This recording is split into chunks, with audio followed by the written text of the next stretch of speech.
कोल एक 12 साल का लड़का है जो अजीब और शर्मीला है। स्कूल की क्लिनिक में वो नर्स को फ्लू का इंजेक्शन लगाने से मना कर देता है क्योंकि उसे सुइयों से डर लगता है, जिससे नर्स को काफी परेशानी होती है। स्कूल में कोल को लगातार तंग किया जाता है क्योंकि वो एक डरपोक है। मेलेनी उन चंद लोगों में से है जो उसके साथ अच्छा बर्ताव करती है। वो कोल के साथ स्कूल में रहती है और ये दोनों अच्छे दोस्त हैं। मेलेनी का फादर उसे लेने आता है। मेलेनी अपने फादर से पूछती है कि क्या वे कोल को घर छोड़ सकते हैं, लेकिन उसके पिता इसके लिए तैयार नहीं होते। तभी ये तीन लड़के अपनी साइकिलों पर आकर कोल को धमकाने और उसका मजाक उड़ाने लगते हैं। जब कोल उन्हें नजरअंदाज करता है तो उनमें से एक, जिसका नाम जेरमी है, वो उसे जमीन पर धक्का देकर उसे बियर्डो कहता है और बाकी ये दोनों लड़के उस पर हंसने लगते हैं। तभी दूर से किसी ने उन्हें जोर से चिल्लाकर रुकने को कहा। ये बी है, एक खूबसूरत लड़की जो कोल को बचाने के लिए उन तीनों को डांटती है। वो जेरमी को वार्निंग देती है कि वो दोबारा कोल को तंग ना करे और उसके साइकिल के टायर में छेद कर देती है, जिससे वे डर कर भाग जाते हैं। बी कोल की बेबी सीटर है और उसकी करीबी दोस्त भी।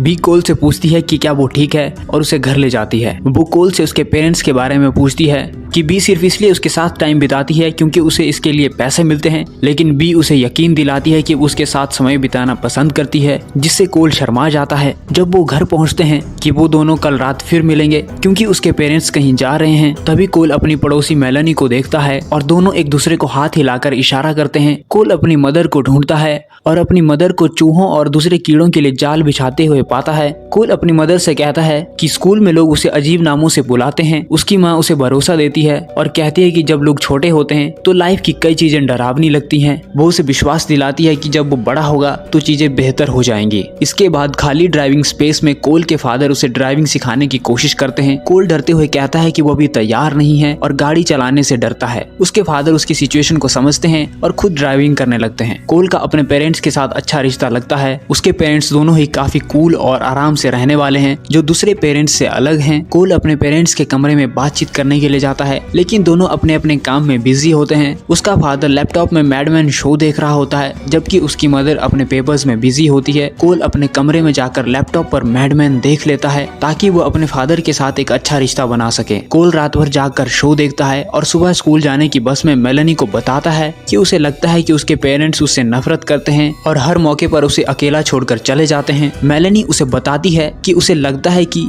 जब भी तुम कोल सो जाते हो तो उसकी बेबी सीटर भी लड़कों को घर बुला लेती है। ये सुनकर कोल एक्साइटेड हो जाता है और वो मेलेनी से कहता है कि वो पूरी रात जागकर सच क्या है उसका पता लगाएगा। उसी दिन दोपहर में कोल बी पर नजर रखता है। वो उसे एक मॉल के पास एक लड़के के साथ देखता है। वो दोनों एक दूसरे के साथ फ्लर्ट कर रहे होते हैं और खुश दिखाई देते हैं। इसे देखकर कोल को जलन होती है और वो उन्हें बस घूरता रहता है। तभी अचानक कोई उसे फुटबॉल से मार देता है। उसी दिन बाद में कोल के पेरेंट्स जल्दी से तैयारी करते हैं क्योंकि उन्हें कहीं बाहर जाना होता है। वो कोल को उन चीजों के बारे में याद दिलाते हैं जो वो कर सकता है और जो नहीं कर सकता। दरवाजे की घंटी बजती है और उसकी माँ उससे कहती है कि दरवाजा खोले क्योंकि शायद बी आ गई है। कोल अपनी शर्ट ठीक करता है और बी का वेलकम करने के लिए दरवाजे की तरफ बढ़ता है। दोनों अपने खास हैंडशेक के साथ एक दूसरे का वेलकम करते हैं। कोल के पेरेंट्स बाहर निकल जाते हैं और अपनी जर्नी पर चले जाते हैं। बी और कोल की रात बहुत ही मजेदार होती है। वो घर को एक नाइट क्लब की तरह सजाते हैं और डांस करते हैं। वो स्विमिंग पूल में भी मस्ती करते हैं और कुल मिलाकर दोनों का अच्छा टाइम बीतता है। डिनर बनाते वक्त बी और कोल स्पेस की स्टोरीज के बारे में बात करते हैं। ये वो रेयर मोमेंट्स हैं जब कोल को लगता है कि कोई उसकी बातें सुन रहा है और उसकी बातों से जुड़ रहा है। और इसके बाद वो यार्ड में एक मूवी भी देखते हैं और दोनों बारी बारी फिल्म के सीन को रिक्रिएट करते हैं। वो घर के अंदर जाते हैं और काउच पर आराम करते हैं। बी कोल को चिढ़ाती है कि उसे मेलेनी पसंद है, लेकिन कोल इससे पूरी तरह से इनकार करता है। अब सोने का टाइम होता है, लेकिन कोल कहता है कि उसे नींद नहीं आ रही। बी उसे जल्दी से सोने के लिए शॉट की सलाह देती है। कोल उससे कहता है कि वो भी उसके साथ एक शॉट ले। बी मान जाती है और किचन में शॉट लेने चली जाती है। जैसे ही बी नजरों से ओझल होती है, कोल चुपके से शॉट को एक फूलदान में डाल देता है। जब बी वापिस आती है तो कोल खांसता है और दिखावा करता है कि उसने शॉट ले लिया है। अब कोल अपने कमरे में होता है, दिखाते हुए कि वो सोने जा रहा है। वो मेलेनी को कॉल करता है और बी की जासूसी करने के प्लान पर डिस्कशन करता है कि बी उसके सोने के बाद क्या करती है। बी कमरे में आकर पूछती है कि क्या उसे कुछ चाहिए। कोल उसको थैंक यू बोलता है कि उसने उसे हमेशा एक नॉर्मल इंसान की तरह ट्रीट किया। वो दोनों एक छोटी लेकिन बहुत ही इंपॉर्टेंट बात करते हैं कि अजीब होना भी ठीक है। फिर दोनों एक दूसरे को गुड नाइट कहते हैं और बी कमरे से चली जाती है। आधे घंटे बाद दरवाजे की घंटी बजती है। मेलेनी कोल को एक्साइटेड करती है कि वो जाकर देखे कि उसके सोने के बाद बी क्या करती है। कोल चुपके से कमरे से बाहर निकलता है और सीढ़ियों की तरफ रेंगते हुए जाता है, ये देखने के लिए कि क्या हो रहा है। कोल बी और उसके हाई स्कूल के दोस्तों को देखता है जिनमें मैक्स, एलिसन, जॉन, सोनिया और ये सैमुअल शामिल है। इस ग्रुप में सैमुअल को बाकी लोगों से अलग और अजीब महसूस होता है। उसे बी ने तब इनवाइट किया था जब वो मिनी मार्ट में साथ थे। वो सभी ट्रूथ और डेयर का खेल खेल रहे होते हैं जिसे स्पिन द बॉटल के रूप में खेला जा रहा होता है। बॉटल बी की तरफ इशारा करती है। मैक्स उसे डेयर देता है कि वो कमरे में मौजूद हर आदमी को किस करे। सबसे पहले वो मैक्स को जल्दी से ओंठों पर किस करती है, फिर वो एलिसन को बहुत ही खतरनाक तरीके से किस करती है जिसको देखकर सभी हैरान हो जाते हैं। इस सीन को देखकर कोल बहुत ही ज्यादा एक्साइटेड हो जाता है और देखता रहता है, लेकिन जॉन को बी से कोई किस नहीं मिलता और वो सब हंसने लगते हैं। बी सोनिया के माथे पर किस करती है और फिर सैमुअल की बारी आती है। सैमुअल बी को किस करने से मना कर देता है क्योंकि वो नहीं चाहता था कि कोई उसे देखे। वो उन लोगों के सामने नर्वस हो जाता है क्योंकि वो उन लोगों से अभी अभी मिला है। आखिरकार बी उसे किस करती है। कुछ ही सेकंड बाद सैमुअल के सिर में 2 चाकू बेरहमी से घोंप देती है जिससे सैमुअल दर्द और डर से चिल्लाता है। बी उससे कहती है कि वो उनके एक महान प्लान को पूरा करने में हेल्प कर रहा है। ऊपर से कोल का चेहरा पूरी तरह से डर से भर जाता है। वो जो देख रहा होता है उसे समझने की कोशिश करता है। बी सैमुअल के सिर से चाकू निकालती है जिससे वो धीरे धीरे अपनी जान खोने लगता है। वो सभी उसके खून से गिलास भरते हैं। जॉन सैमुअल के सिर को थपथपाता है क्योंकि खून ठीक से नहीं निकल रहा होता, लेकिन फिर अचानक खून फूट पड़ता है और सारा खून जॉन पर गिर जाता है। कोल बी को ये कहते हुए सुनता है कि जब आप शैतान से सौदा करते हैं तो चीजें गंदी हो जाती हैं। अब ये गिलास खून से भर चुका होता है और वे सैमुअल को कमरे में कोने में रख देते हैं। इसके बाद एक बड़ा बॉक्स खोलते हैं और एक किताब निकालते हैं। ये किताब पुरानी और नाजुक होती है जिसमें मंत्र होते हैं जिनको ये लोग ऐसे कामों के लिए यूज करते हैं। बी कहती है कि उन्हें जल्दी से शुरू करना चाहिए ताकि वे ऊपर जाकर कोल का खून ले सकें। ये सुनकर कोल हाँफता है, ये समझते हुए कि वो उसे नरबली के रूप में इस्तेमाल करने वाले हैं। वो घबराने लगता है और 911 पर कॉल करने की कोशिश करता है। पुलिस कॉल उठाती है और कोल उन्हें बताता है कि उसके लिविंग रूम में एक डेड बॉडी है। वो अपने कमरे में एक पॉकेट चाकू ढूंढता है जिसको वो अपने सेल्फ डिफेंस के लिए यूज करने वाला था, लेकिन वो इनके ग्रुप को अपने कमरे की तरफ आते हुए सुनता है, इसलिए वो सोने का नाटक करता है कि वो उसके शरीर से सिरिंज के जरिए खून निकालेगी। वो घबराता है लेकिन कोई ऑप्शन न होने के कारण हिल नहीं पाता। वो उसका हाथ पकड़ते हैं और उसके हाथ में सिरिंज डालते हैं, लेकिन वो पहली बार में नस नहीं पकड़ पाते। दूसरी कोशिश में वो सफल हो जाते हैं। बी कोल को बिस्तर में लिटाकर खिड़की की तरफ देखती है। जैसे ही वे कमरे से बाहर जाते हैं, कोल अपने कंबलों से एक टेम्पररी रस्सी बनाने के लिए उठता है। वो चादरों को जोड़कर जल्दी से रस्सी बनाता है ताकि वे उसके कमरे में वापिस न आ सके। जब वो खिड़की से बाहर चढ़ने के लिए तैयार होता है, बी उसे जागते हुए देख लेती है। हालांकि खून की कमी के कारण वो बेहोश हो जाता है, जहाँ उसे एक कुर्सी से बांध दिया गया है। बी और उसके दोस्त उसके सामने इकट्ठा होते हैं। सोनिया बी के ऑर्डर पर उसे एक कुकी खिलाती है। वो कोल से सवाल पूछते हैं जबकि वे उसके सवालों को टालते हैं और कहते हैं कि उन्हें उसके खून की जरूरत एक साइंस प्रोजेक्ट के लिए थी। बी कहती है कि बेहोश होने के बाद शुगर लेवल बनाए रखना जरूरी है। वो उससे खिड़की और चादरों के बारे में पूछताछ करते हैं। कोल कहता है कि वो बाहर सिर्फ स्मोकिंग करने के लिए जा रहा था, लेकिन इनको इस पर यकीन नहीं होता। बातचीत के दौरान कोल पॉकेट चाकू से रस्सी काटने की कोशिश करता है, लेकिन उसकी किस्मत खराब होती है। उसके पीछे एक शीशा होता है जिससे ये लोग उसे ऐसा करते हुए देख लेते हैं। वो उसका मजाक उड़ाते हैं और उसकी भागने की कोशिश पर हंसते हैं। बी उसे छोड़ने का फैसला करती है और सोनिया को उसे खोलने का ऑर्डर देती है। सोनिया के कोल के पास जाने से पहले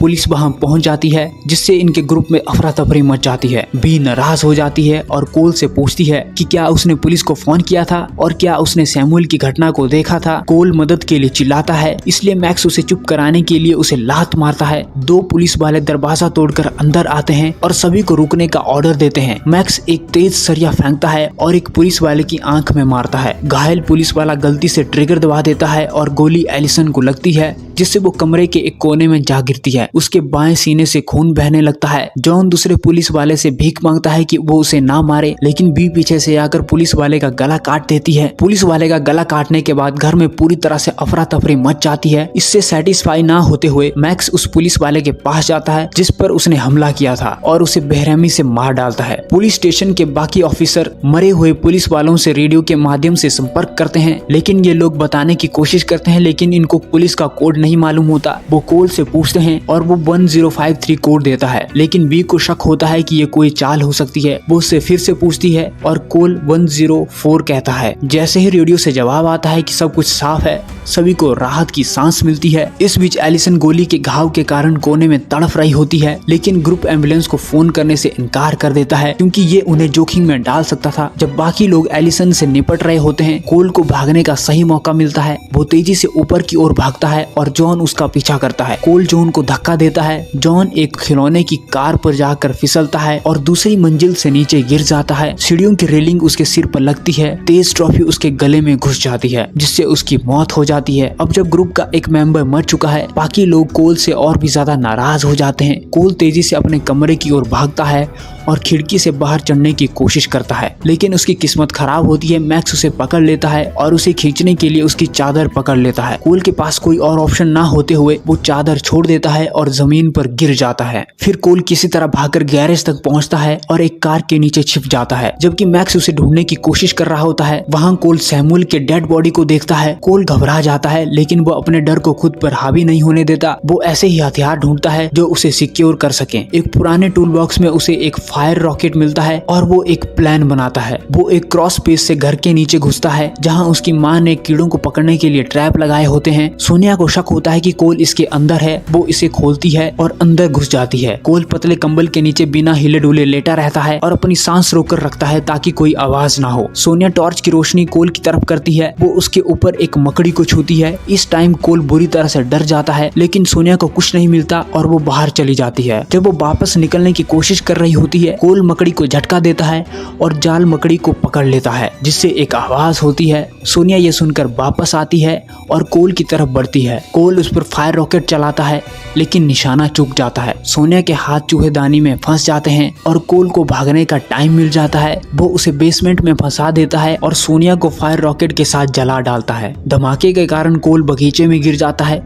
मैक्स घर के बाहर उसका पीछा करता है। कोल उसे ठोकर मारकर गिरा देता है और उसके प्राइवेट पार्ट पर लात मारता है, जिससे उसे बहुत दर्द होता है। मैक्स उठकर कोल का गला घोटने लगता है। दोनों एक आवाज सुनते हैं। कोल मैक्स से कहता है उसका पड़ोसी जर्मी उसके घर पर अंडे फेंक रहा है। वो हमेशा ऐसा ही करता है। जर्मी मजे लेते हुए कोल का मजाक उड़ाता है। कोल की इंटेलिजेंस की तारीफ करते हुए और उसे खुद के लिए खड़ा होने के लिए इंस्पायर करते हुए मैक्स उसे जर्मी का सामना करने के लिए धकेलता है। कोल जर्मी को धमकी देता है कि वो उसे मार देगा। कोल अजीब तरीके से उसे लात मारता है, लेकिन बुरी तरह से असफल हो जाता है। इसके बदले जेरमी उसे जमीन पर गिरा देता है। कोल समझता है कि तभी कोल जेरमी को समझाता है कि उसके घर में बहुत सारे लड़के मर चुके हैं और कुछ लड़के उसे मारने वाले हैं और 2 पुलिस वालों की डेड बॉडी भी उसके घर के अंदर पड़ी है। लेकिन उसकी ये बात सुनकर भी जेरमी उसके सिर पर एक अंडा फोड़ देता है। मैक्स उसे उठाने में मदद करता है, लेकिन कोल उसे मुक्का मार देता है। मैक्स कोल का पीछा करता है और उसे एक पेड़ के घर में घेर लेता है। जब वो उसे मारने के लिए तैयार होता है तो पुराने पेड़ का घर गिर जाता है। मैक्स रस्सी के झूले से लटक जाता है और उसकी मौत हो जाती है। कोल उसका शरीर देखकर चौंक जाता है और एक गोली चलने की आवाज सुनता है। कोल मेलेनी के घर भागता है और उसे पूरी सिचुएशन समझाता है। वो बताती है कि उसके फादर घर पर नहीं है और अब वो घर में अकेले हैं।